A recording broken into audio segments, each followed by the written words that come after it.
मैं हूं योगिता। सुख समृद्धि चैनल पर आप सभी का स्वागत है। मैं आज की इस वीडियो में नवरात्रा के 5वें दिन मां स्कंद माता की पूजा के बारे में बताऊंगी, साथ में इसकी कथा सुनाऊंगी। आप मेरे चैनल पर मेरे साथ बने रहिएगा। वीडियो शुरू करते हैं। माँ दुर्गा का पंचम रूप स्कंद माता के रूप में जाना जाता है। भगवान स्कंद कुमार कार्तिकेय की माता होने के कारण दुर्गा जी के इस 5वें स्वरूप को स्कंद माता नाम प्राप्त हुआ है। भगवान स्कंद जी बाल रूप में माता की गोद में बैठे होते हैं। इस दिन साधक का मन विशुद्ध चक्र में अवस्थित होता है। माता के स्कंद माता स्वरूप में देवी की 4 भुजाएं हैं। ये दाहिनी भुजा ऊपर भुजा में भगवान स्कंद को गोद में पकड़े हैं और दाहिनी निचली भुजा जो ऊपर को उठी है उसमें कमल पकड़ा हुआ है तथा बाईं ऊपरी भुजा आशीर्वाद मुद्रा में है और बाईं निचली भुजा जो ऊपर को उठी है उसमें कमल पकड़ा हुआ है। माँ का वर्ण पूर्णतः शुभ है और कमल के पुष्प पर विराजित रहती है,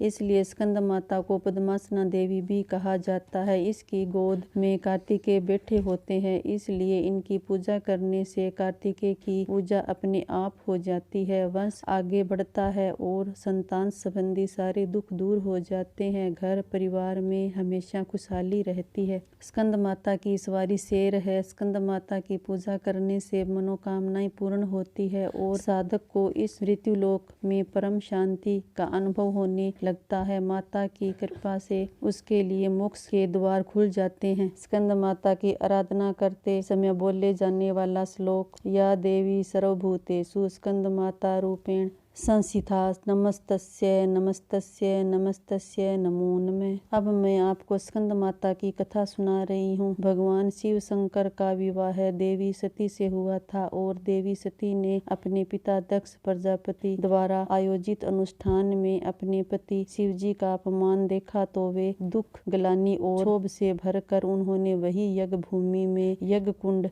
में अपनी देह त्याग दी थी। माता सती के देह त्यागने की समाचार से शिव जी बहुत क्रोधित हुए थे और उन्होंने पूरा यज्ञ तहस नहस करने के बाद सांसारिक जीवन से वैराग्य ले लिया था और वे गहन तपस्या में लीन हो गए थे। उसी समय एक राक्षस तारकासुर ने ब्रह्मा जी को प्रसन्न करने के लिए कठोर तप किया। कठोर तप करने के कारण ब्रह्मा जी प्रसन्न हो गए और उसके सामने प्रकट होकर उससे कहा कि तुम्हें जो भी वरदान चाहिए मांग लो। तो तारकासुर कहने लगा कि आप मुझे अमर कर दीजिए। तो ब्रह्मा जी ने कहा कि जो इस पृथ्वी पर आया है या जिसने भी जन्म लिया है उसे तो मरना होगा। तो तारकासुर ने सोचा कि मैं ऐसा कोई वरदान मांगूं जो कि संभव ना हो तो मेरी मृत्यु कभी ना होगी। तारकासुर का मानना था कि भगवान शिव सती के वियोग में अपना विवाह नहीं करेंगे तो उनके कोई संतान नहीं होगी। तो उसने कहा कि मुझे ऐसा वर दीजिए कि शिव जी की संतान मेरा वध करे। तारकासुर की बात सुनकर निराश होकर ब्रह्मा जी ने तथास्तु कहकर अंतर्ध्यान हो गए। जब तारकासुर ने मदमस्त होकर लोगों पर अत्याचार करना आरंभ कर दिया, उसने स्वर्ग पर अपना राज स्थापित करने के लिए स्वर्ग पर भी आक्रमण कर दिया। जब सभी देवता गण तारकासुर के अत्याचार से परेशान हो गए तो उन्होंने सोचा कि किस तरह शिव जी को पुनः विवाह के लिए मनाया जाएगा। उधर सती ने राजा हिमालय की पुत्री के रूप में पुनः जन्म लिया था। तो नारद जी सभी देवताओं के कहने से शैलपुत्री के पास पहुँचे और उन्हें उनके पूर्व जन्म के बारे में बताया। साथ ही कहा कि यदि वे अपने पूर्व जन्म के पति भगवान शिव को इस जन्म में भी पति के रूप में चाहती है तो उन्हें कठोर तपस्या करनी होगी। शैलपुत्री ने नारद जी की बात मानते हुए भगवान शिव को पाने के लिए कठोर तपस्या आरंभ कर दी। उन्होंने हजारों वर्षों तक बिना अन्न के धूप और वर्षा में रहते हुए कठोर तपस्या की। उसकी तपस्या से भगवान शिव प्रसन्न हो गए और देवी पार्वती और भगवान शिव का विवाह पुनः हो गया। इसके पश्चात देवी पार्वती की ऊर्जा भगवान शिव की ऊर्जा के साथ संयुक्त हुई तो उनके संयोग से एक उग्र बीज उत्पन्न हुआ था। फिर भगवान शिव ने उस बीज को इंद्र देव को सौंपा और कहा यही बीज उनकी व समस्त देवताओं की रक्षा करेगा। वह उग्र बीज इतना गर्म था कि देवराज इंद्र उसे पकड़ने में असमर्थ थे। तो उसके बाद समय अग्नि देवता उस बीज को ले जाते हैं, पर यह बीज इतना गर्म था कि